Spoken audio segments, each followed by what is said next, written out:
बिस्मिल्लाहिर्रहमानिर्रहीम। अस्सलाम वालेकुम। This is Asad. Fractional calculus lecture series में आज हम किसी कांस्टेंट फंक्शन का, ठीक है, Riemann Liouville fractional integral find कर देंगे कि कांस्टेंट फंक्शन का रीमन लियोली फ्रैक्शनल इंटीग्रल क्या होता है। तो सबसे पहले मैं आप लोगों को फॉर्मूला लिख दूंगा कि रीमन लियोली का जो इंटीग्रल फॉर्म है, जो फार्मूला है इसका, वो है इंटीग्रल ए टू एक्स,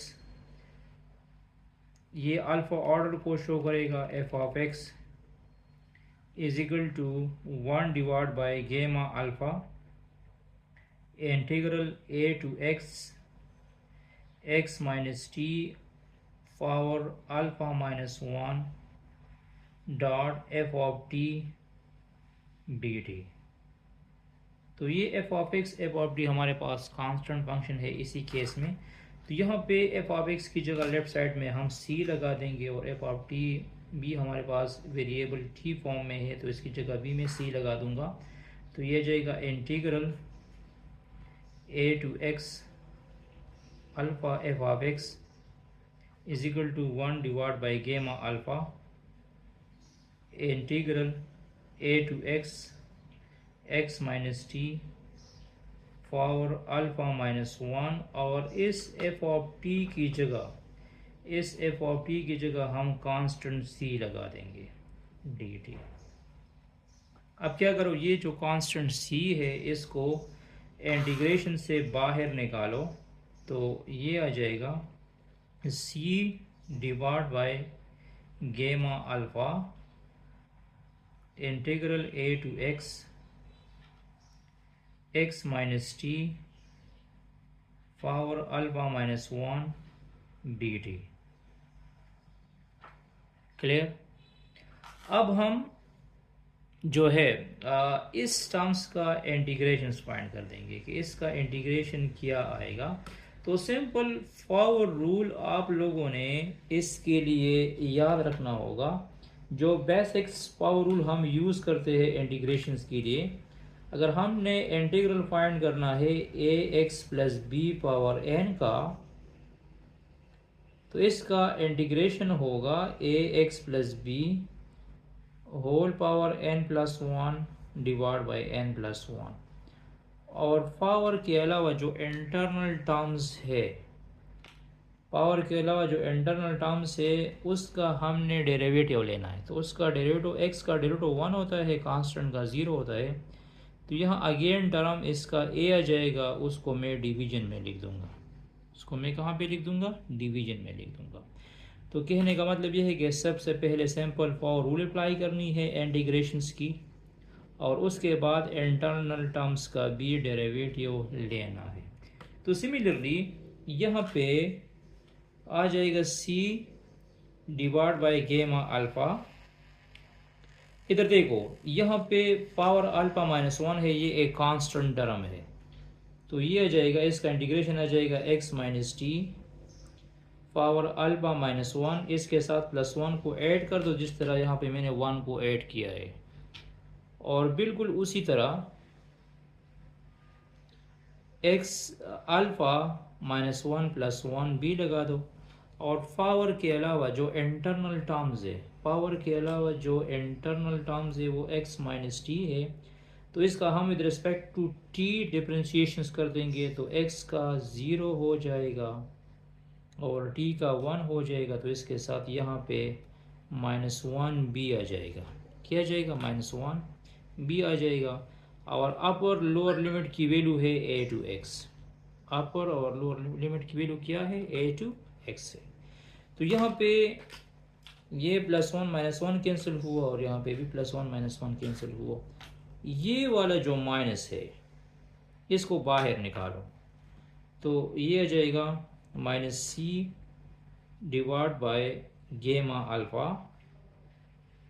यहाँ पे आ जाएगा x minus t power alpha, और ये जो अल्फ़ा है, इस अल्फ़ा को भी आप लोग बाहर निकाल सकते हैं, तो इसको भी मैंने बाहर लिख दिया। अच्छा, तो हम इसमें थोड़ा सा सिंप्लीफिकेशंस करते हैं। ये याद रखना पड़ेगा कि अल्फ़ा गेमा अल्फ़ा, अल्फ़ा गेमा अल्फ़ा की जगह मैं लिख सकता हूँ गेमा ऑफ अल्फ़ा प्लस 1 लिख सकता हूँ। कैसे? क्योंकि गेमा अल्फ़ा अगर इसको मैं गेमा से हटा दूंगा तो मैं फैक्टोरियल में इसको लिख सकता हूँ अल्फ़ा माइनस 1 फैक्टोरियल। गेमा अल्फ़ा को मैं अगर फैक्टोरियल में लिख दूंगा तो इसकी जगह मैं क्या लिख दूंगा? अल्फ़ा माइनस 1 फैक्टोरियल लिख दूंगा।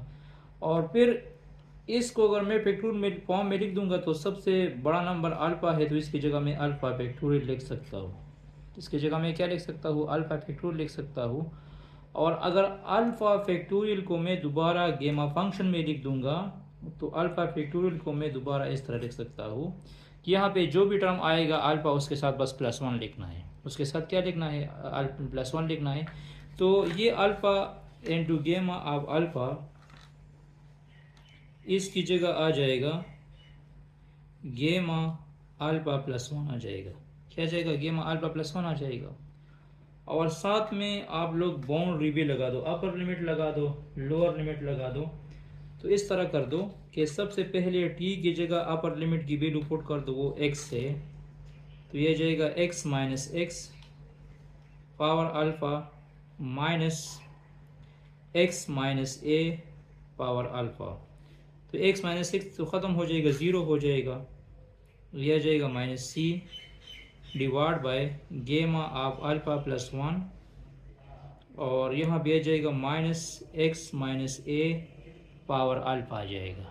ठीक है, तो ये माइनस माइनस प्लस हो जाएंगे, तो जो कांस्टेंट टर्म्स का इंटीग्रल आ जाएगा integral a to x power alpha c, ये आ जाएगा माइनस माइनस प्लस हो जाएगा c divide by under gamma alpha plus 1 और यहाँ पे आ जाएगा x minus a power alpha.